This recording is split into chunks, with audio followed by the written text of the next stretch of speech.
Ayan guys, good morning at welcome sa aking channel. Ayan, so andito nga pala tayo guys sa ating mga alagang parakeet lovebird. Ayan. Ito nga pala guys ang ating parakeet lovebird ay padalawang breed na natin ari. Yung unang breed natin ay ang kanyang naging itlog ay 5 piraso pero iisa lang yung pumisa kasi inabot ng lindol. So nauga yung kanyang pulungan maging ang kanyang pugad kaya iisa lang yung pumisa. So ganun din yung isa dito guys, ari. Ang kanyang itlog naman ay 4 pero iisa lang din ang pumisa dahil same sila na inabot nung naglindol. So ngayon padalawang breed na ito pati itong kabila.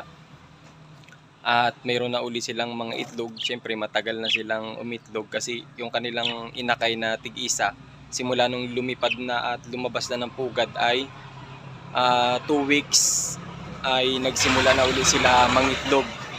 Ayan, so ngayon sisilipin natin dahil ang tagal na nila naglilimlim, baka mayroon ng pisa. Ayan, so silipin natin guys. Okay, let's go.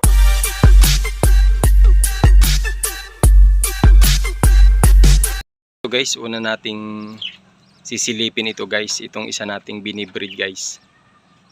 Ayan, so dalawa itong nakabreed natin guys at yung kanilang pispis parehas nung unang breed natin ay nailipat na natin ng kulungan dahil syempre nakakain na sila ng kanilang sarili. Kumakain na sila. Ayan, so ito guys, sisilipin natin itong isa nating breed. Ayan.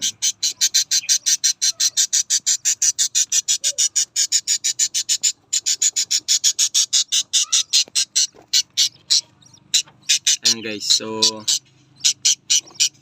ayan guys, ang kanyang itlog ay 1, 2, 3, 4, 5, bali 7.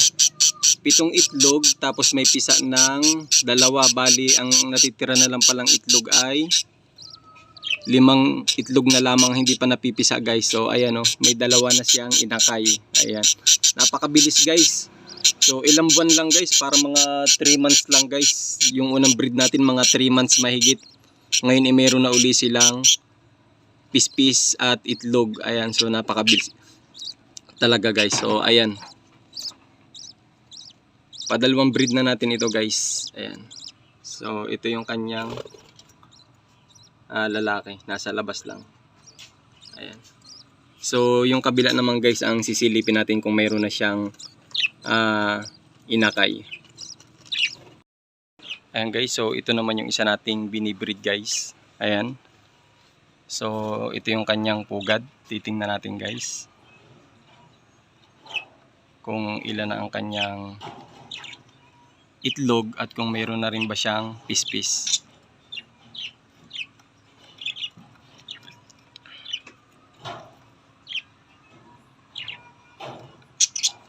Ayan guys.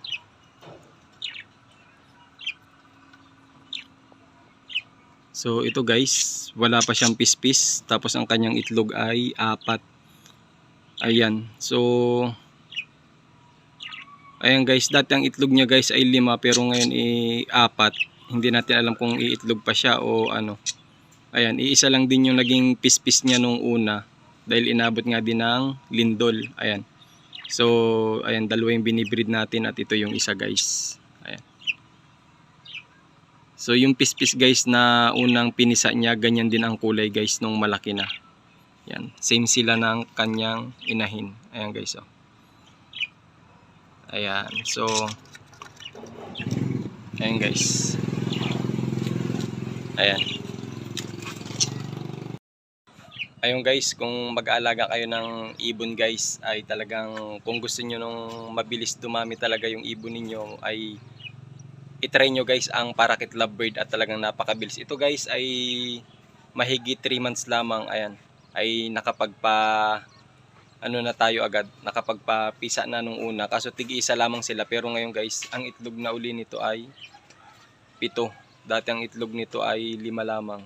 Ayan, so may 2 ng inakay kaya mas mabilis dumami ang ating parakeet lovebird.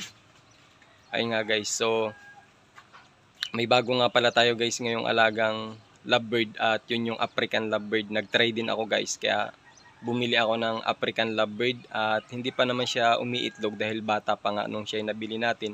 So nandun siya sa kabila guys.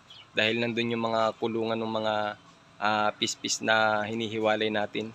At dito tayo naman sa kabila nagbi-breed. Ayan guys, so ipapakita ko sa inyo sa next vlog ang African lovebird na ating bagong alaga.